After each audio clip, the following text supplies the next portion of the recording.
Gubernur petahana Edi Rahmayadi resmi mendaftar Pilgub Sumut 2024, di mana Edi akan berduet dengan Hasan Basri Sagala.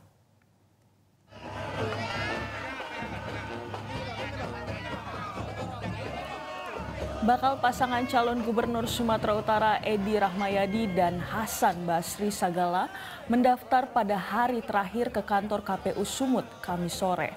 Sebelumnya Edi Basri melakukan deklarasi bersama dengan partai politik pendukungnya, relawan dan simpatisan di salah satu hotel di Medan yang jaraknya dekat dengan gedung KPU. Nampak Edi dan pasangan kompak mengenakan baju berwarna putih, berjalan kaki menuju KPU Sumut.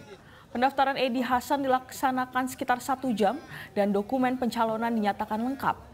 Edi Rahmayadi mengatakan jika terpilih di Pilkada 2024 akan fokus melaksanakan keberlanjutan program-program yang telah dilaksanakan pada periode pertama masa jabatannya. Edi juga memastikan tak gentar menghadapi pasangan Bobi Nasution dan Surya yang diusung oleh koalisi besar. Edi mengatakan gubernur dan wakil gubernur Sumut ke depan yang menentukan adalah rakyat Sumatera Utara. Yang kami akan lanjutkan pembangunan 5 tahun yang lalu adalah pendidikan, kesehatan, infrastruktur, pertanian dan peternakan. Yang kelima adalah pariwisata. Kan udah saya bilang, menantu malaikat pun kalau boleh saya.